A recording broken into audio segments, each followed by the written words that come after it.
Hello আমার প্রিয় বন্ধুরা, কেমন আছো সবাই? আশা করি অনেক অনেক ভালো আছো। আমি তোমাদের সব রকমের সুখে রাখতে চেষ্টা করি, তাই তোমরা যারা এখনও আমার এই চ্যানেলটি সাবস্ক্রাইব করোনি তারা জলদি জলদি আমার এই চ্যানেলটি সাবস্ক্রাইব করে দাও। আজ যে গল্পটি বলতে চলেছি সেটি ভাই আর আপন বোনের কাহিনী। গল্পটি বেশ মজার হতে চলেছে, তো চলো আর দেরি না করে গল্পে যাওয়া যাক। আমি অরিব আর আমার ছোট বোন নাদিয়া। নাদিয়া আমার থেকে 1 বছরের ছোট। আমাদের মধ্যে সম্পর্ক একটু বেশিই ভাল। মা বাবা দুজনেই চাকরি করতেন বলে আমরা বেশিরভাগ সময় একাই থাকতাম। যাই হোক, নাদিয়া বেশ অলস প্রকৃতির, লেখাপড়ায়ও দুর্বল। অন্যদিকে আমি ছিলাম তার বিপরীত।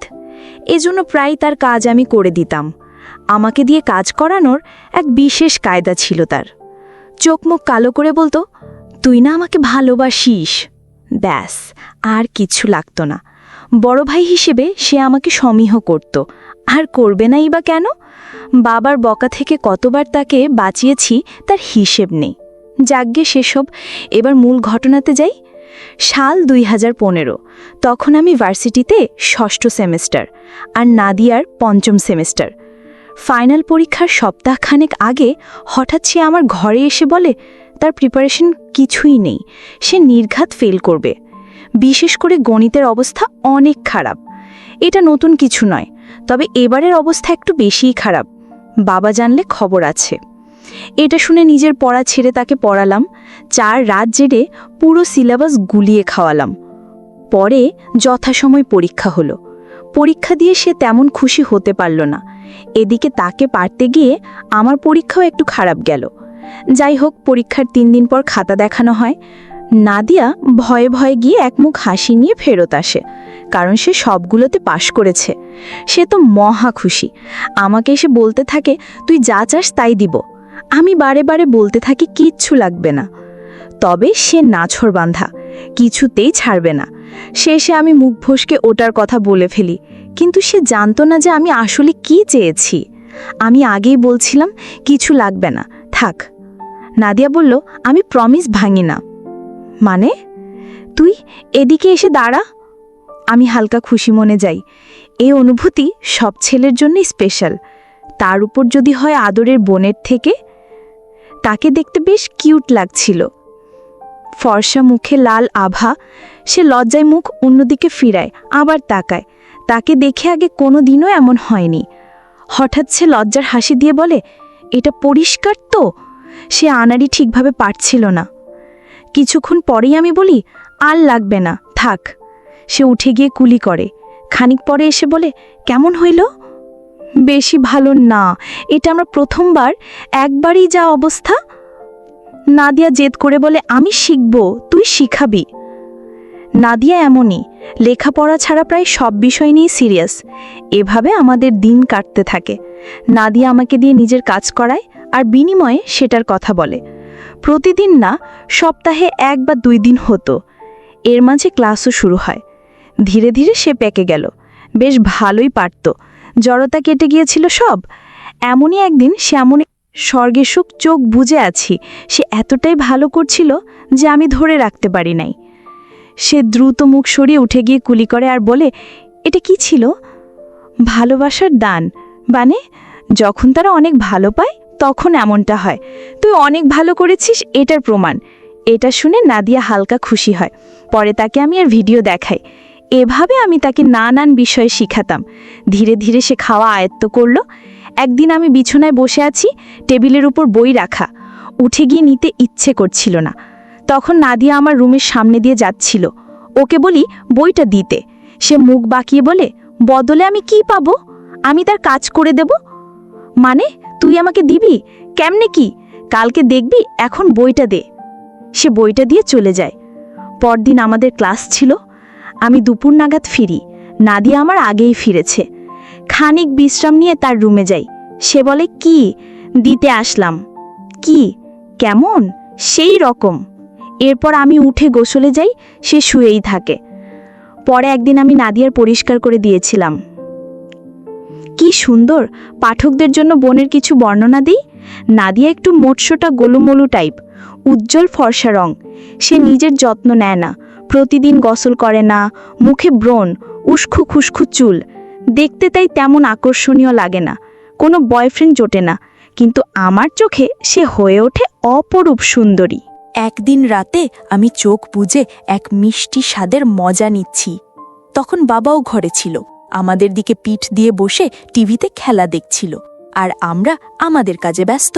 নাদিয়া কোনো এক মুভির সিন কপি করে কাজ করছিল। তো এমনই একদিন হঠাৎ আমার কি যেন হয়, আমি আর নিতে পারছিলাম না। আমি নদিয়াকে উঠিয়ে বিছানার দিকে ঠেলে দেই। সে এক ঝটকায় আমাকে সরিয়ে দেয়। এতে আমি স্বাভাবিক হই।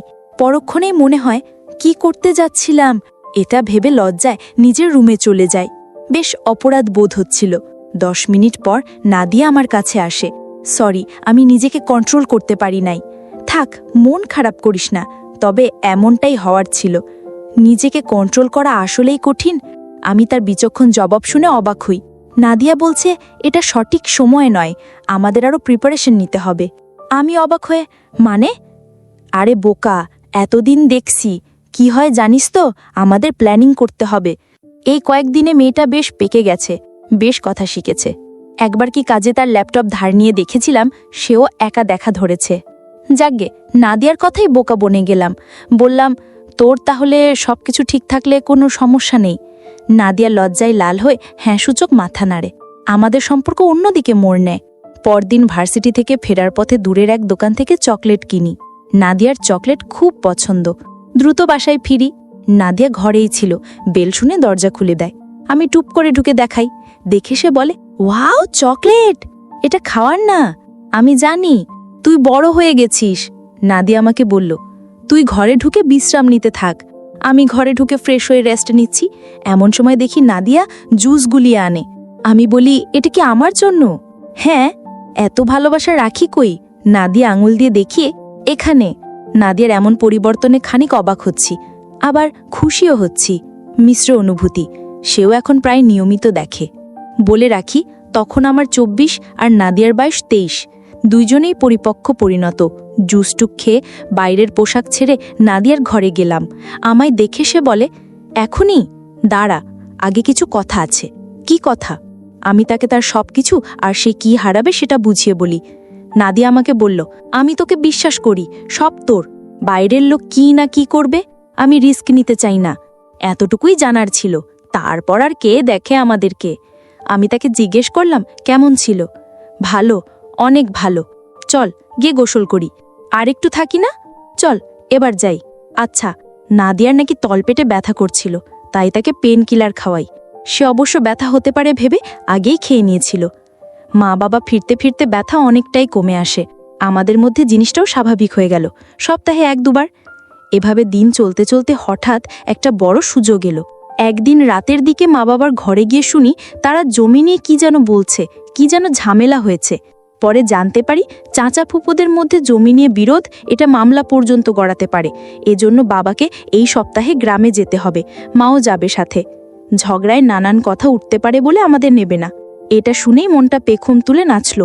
আসলে এই সপ্তাহটা একটু বেশি ঝম্মেল যাচ্ছিল। আমি নদিয়াকে গিয়ে জানলাম, সেও মহাখুশি। দিনটা ছিল বুধবার, আর মাত্র 2 দিন। পরদিন ফেরার পথে বেশ কয়েকটা কিনি, আর তার পরদিন আরও কিছু আনি। বড় কিছুর প্ল্যান করছিলাম। অবশেষে সেই দিন চলে এলো। দিনটা ভুলবার নয়। সকাল সকাল ঘুম ভেঙে গেল। বাবা মা যাবার প্রস্তুতি নিচ্ছে। তারা 8টার মধ্যে বেরিয়ে পড়ল। আমি খুশি মনে নিজের ঘর থেকে নিয়ে নাদিয়ার ঘরে যাই। সে ঘুমে আচ্ছন্ন।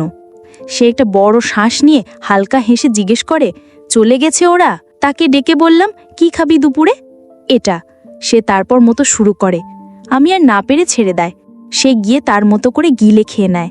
আমি তাকে বললাম, শুধু এটা খেলেই হবে? যে কয়দিন মা বাবা ছিল না, বেশ ভালোই কাটছিল আমাদের। দুপুরের আগেই মা বাবা ফেরে। এর আগেই সব সাজিয়ে গুছিয়ে রেডি ছিলাম দুজনে। এরপর এত বড় সুযোগ সেভাবে আসেনি। ধীরে ধীরে আমরা লেখাপড়া শেষ করে ছোট্ট বিরতি নিয়ে একে একে চাকরিতে ঢুকি। আমাদের মেলামেশা কমে যায়, তবে থামে না। মাঝে মা বাবা বিয়ের জন্য হালকা চাপ দিতে শুরু করে, বিশেষ করে নাদিয়াকে। তবে আমাদের অনাগ্রহ দেখে আশা ছেড়ে দেয়। এখন আমি 30 আর নাদিয়া 29। আমাদের মধ্যে তেমন চাহিদা অবশিষ্ট নেই, তবু বছরে 1-2বার ছুটি নিয়ে বেড়াতে যাই, আবার চলে আমাদের। তো বন্ধুরা, কেমন ছিল এই গল্পটি ভালো লাগলে আমার চ্যানেলটি সাবস্ক্রাইব করে ভিডিওতে লাইক করে দাও। আর তোমরা কেমন গল্প শুনতে চাও তা আমাকে কমেন্ট করে জানিয়ে দিও।